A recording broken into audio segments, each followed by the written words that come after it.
And there's the rundown then. Same age, which probably is the only comparison you could make with them. 14 stone, 12 3/4 Spinks came in.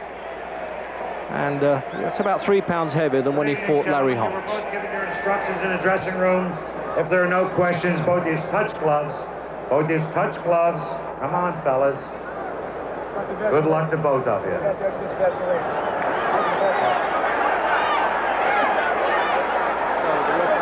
Frank Cappuccino, just making them touch gloves, trying to be pretend to be friendly, but certainly the paying customers won't want that. So no official championship at stake. They've tried to call this the People's Championship. And the man who invented that title is actually Butch Lewis, promoter, manager of Michael Spinks. And I'm sure he'll be making more noise than anybody in the crowd. Right in the front row there in a white suit. We'll see him later, I'm sure. So now, can Gerrie Cooney really get rid of some of that disgraceful ring rust, really? One fight in 18 months now, and that was only 86 seconds. But he really had a blinder of a fight with Larry Holmes. He probably wasn't ready for Holmes at that stage. And I thought he really did well until the 13th round. And now he's coming out, going to look for the smaller man of the two. Can you imagine? We're talking about somebody 14, 12 3/4 as being small now in the fight game. The referee looks a bit hesitant to me, Jim. Frank Cappuccino, he doesn't want to get in the middle of this lot.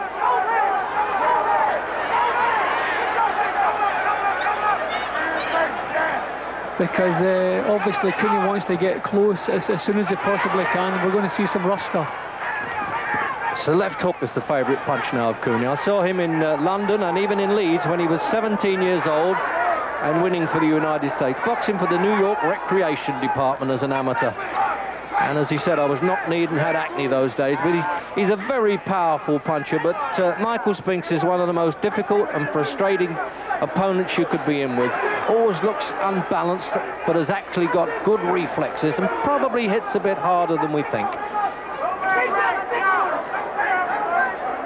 Certainly gave Larry Holmes all the trouble he could handle. I wondered whether he deserved the decision, certainly in the second fight. But, that was the International Boxing Federation Championship, and that was taken away from him with a dispute because he didn't want to fight Mike Tyson right away. At least his management didn't. I notice this mobility of Spinks now. He tries to use the ring, moving around, trying to frustrate Cooney. Cooney likes standing targets all the time, and he really destroys those, as he did with Ken Norton. Well, it's a bit early, Jim, but it's not a bad start by Cooney, really. He's going looking for Spinks, isn't he? Yeah, well, I thought Cooney would have taken a few rounds to get into punching range, but already his left hand has been getting through. His punches look a little bit cumbersome at the moment, but the left hand to the body was a bit tasty there.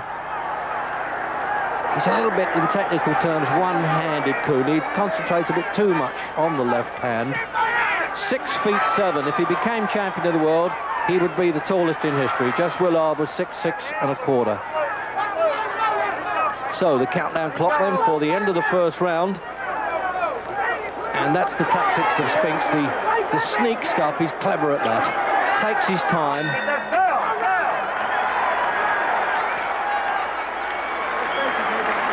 He's one bear of a man, there's no doubt about that, Gerrie Cooney. You gotta watch the gap. Gotta watch the gap. Put that right hand over here, all right?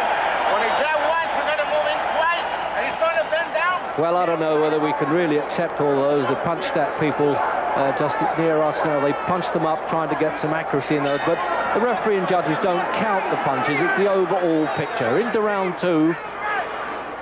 Trainer Victor Valley there just reminding Cooney, and well he might, to watch the left-hand jab that's coming in from Spinks.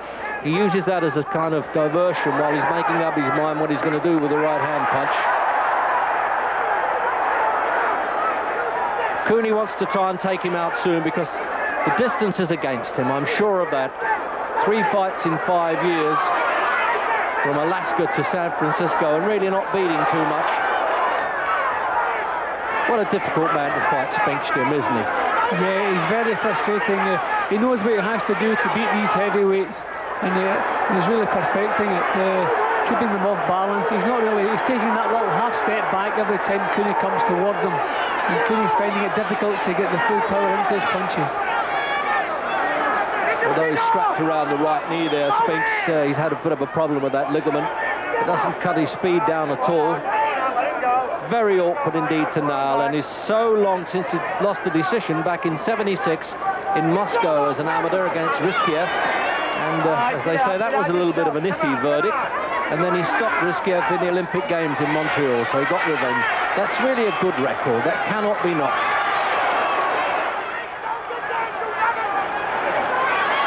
Cooney's got to get busier now and unload some punches. Take a few chances, really, because all his punches must be damaging at 17 stone.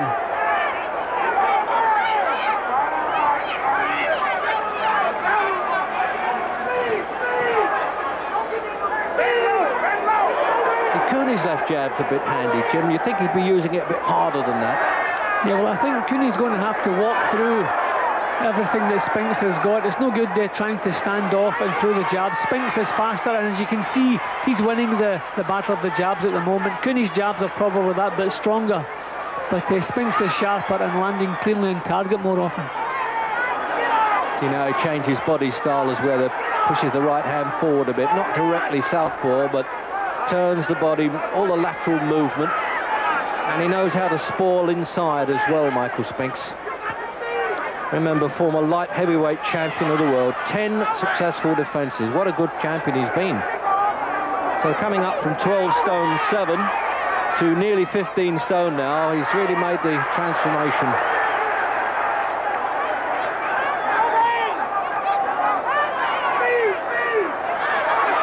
So it's a good burst of punches now as we come up to the end of the second.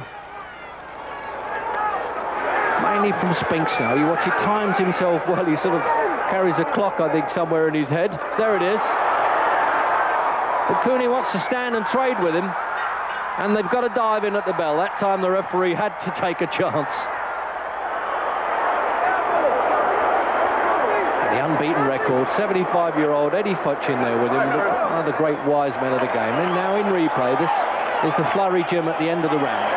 Yeah, well, Spinks is standing his ground a lot more than I expected him to do. I thought he would have been backpedaling for the first half dozen rounds at least before he stood his ground and got to work. But you can see he's quite happy in there, letting the punches go and trying to outgun Cooney.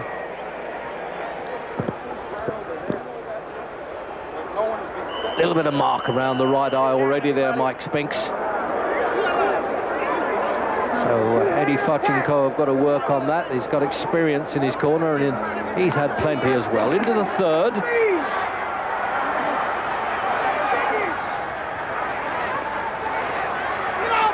So now let's see now if Spinks is going to start moving up just a little bit in gear. He did this with Larry Holmes. He dwelled at the start. And it's the big swipes now from Cooney.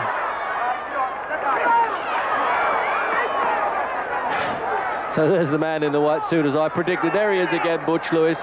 Doesn't wear a shirt. The promoter does his shirt on every show and loses it. But manages Michael Spinks, and he's almost refereeing this fight with some of the shouting that's going on.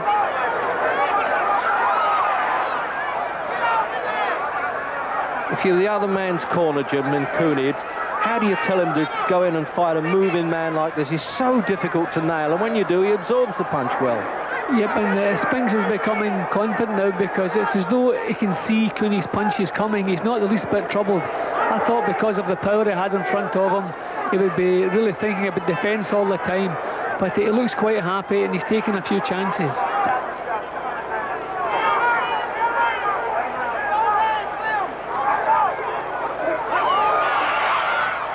So he lays in with that double punch now. He's square when he throws them, Mike Spinks, but he's very accurate with them. And as I said, I think we underestimate his punch power a little bit. It's true he didn't drop Larry Holmes, but he hasn't completely lost the punch coming up from light heavyweight to heavy.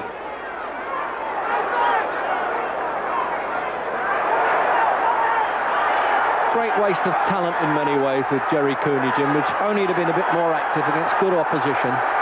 Yeah, I don't think he ever got over the Larry Holmes defeat because he had a lot of kind of mental problems after that, and his life seemed to go off the rails. And it's a question again, what kind of condition has he got himself in now? Spinks has been active all through the years. He's a real pro, and the pace they're going at, they're both going to have to be in good shape. Come on, get him loose.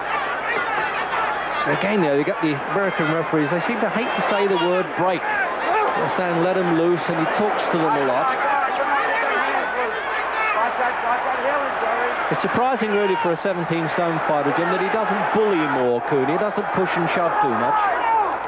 Well, he's getting himself into punching distance, okay, but he's not really bullying Spinks. He has to get that little bit closer and use what he's got, but he's giving Spinks a little bit too much room. So the countdown then for the end of the third, and it's really been quite a fast start because there's been a fair amount of punches exchanged here for big fellas.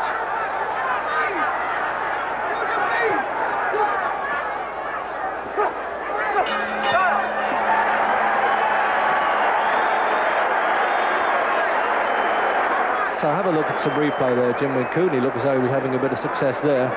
Yeah, well, Cooney should be pleased because he's getting himself into punching range without any trouble. Spinks is not backing off as quickly as we thought he would, so Cooney should be happy. He's getting himself in there, but he just has to get the punches out a little bit quicker and a little bit sharper. You're good hands tight, baby. So they've just got a little bit of a problem around the right eye, but it's certainly not serious. And there again now the rundown of the punches, and only one punch difference there. I don't know how they come up with that score, but there you are. And into the fourth round. And not a bad start by Gerrie Cooney at all, really, considering that ring rust really is having the job shaking off. There's no doubt about that. Timing goes, you can't get it back in the gymnasium. And now Michael Spinks doing what I call his mesmerising stuff.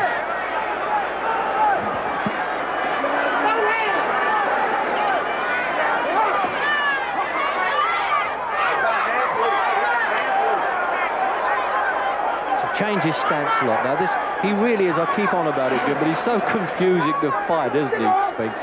Yeah, well, see, he has good reflexes. Either he gets his hands up to block the punch, or he pulls his chin just that fraction away at the last second.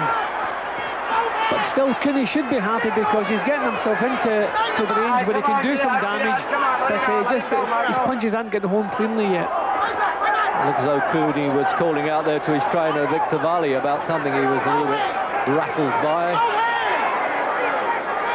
Well, Spinks came in the ring with a ruby-studded belt that manager Brooks Lewis had presented him with to say, well, as far as we're concerned, he's still a champion. And in fairness, any unbeaten fighter of his class warrants being called a champion, with or without an official title.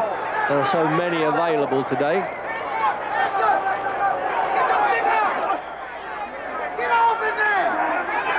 There's Brooks Lewis, Jim, almost like a fairground barker, isn't he? Telling him what he wants to do. Are you really listening to that, you fellas in there or not? No, I think the concentration Spinks has, he won't be hearing anything. I think Butch is just enjoying himself. Cooney's not having a bad round here. His left hand in particular is looking a little bit sharper. So Spinks doesn't mind making Cooney chase him a bit. He figures he's make him run out of gas. He tried that with Larry Holmes, and I have to say it worked to a degree. Towards the end of the fight, Holmes started to flag again before he called on the reserves, and I doubt if Cooney can do that.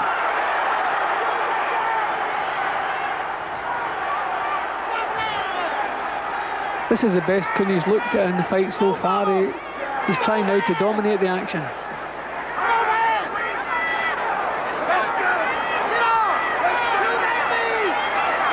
Spinks is essentially a distance fighter. That's the one thing that you have to respect with him. That old line about it's not over until the last bell really means something to Michael Spinks. And now he's trying, at each end of the round, I notice he's putting flurries of punches together. I would have thought it would have suited Cooney for him to stand and open up like that.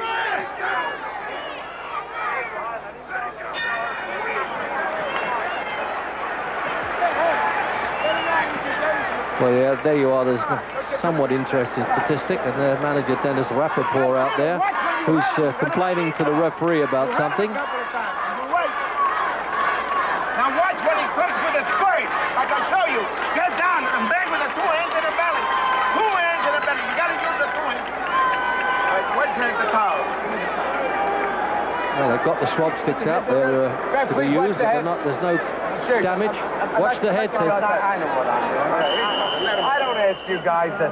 I don't tell you what to do with your fighter. Watch the gap. So there you are, the final countdown on that lot there. I don't think, as I said, that we should pay too much attention to that, and the referee didn't pay any attention to Dennis Rappaport's argument there. He said, I don't tell you what to do, don't tell me. And you remember him well, Jim, because he's the man who brought in Howard Davis for you to defeat, and he never stopped moaning about that one. So into the 5th then. Now it's a question of a little bit of punch authority, and on Cooney's part, stamina, which could be lacking, and most, I would have thought will be lacking, because this fellow Spinks can fight all night at a good pace.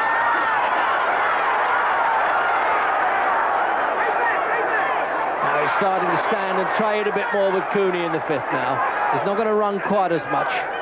I say run, in fairness, it's movement with him. He doesn't actually back off, it's always sideways.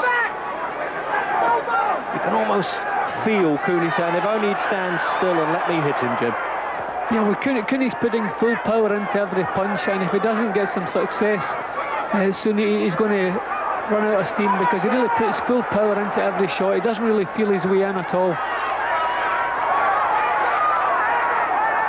Constant nagging of punches by Spinks now is definitely frustrating Cooney. He's not coping with this too well.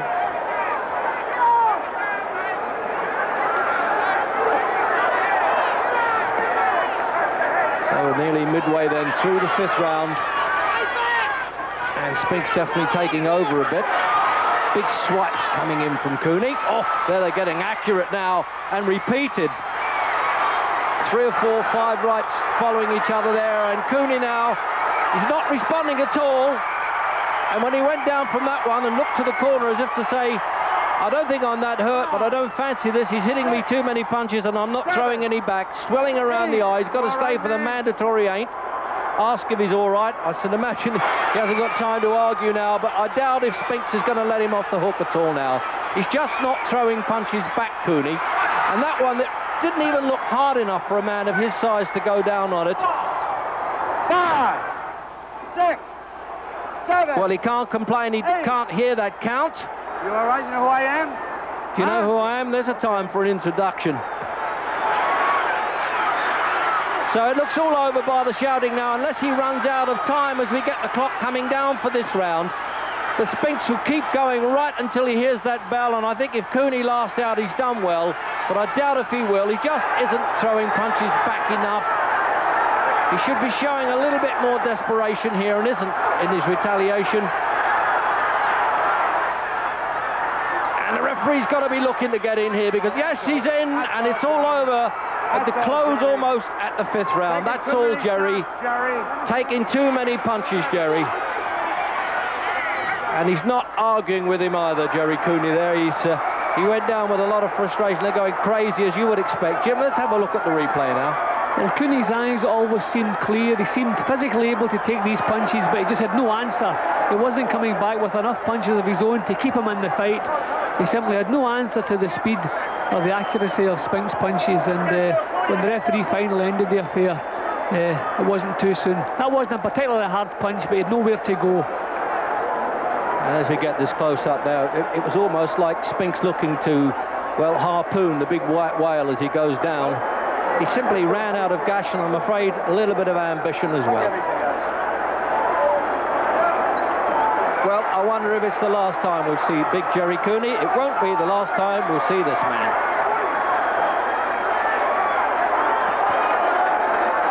I knew, but I had to keep applying.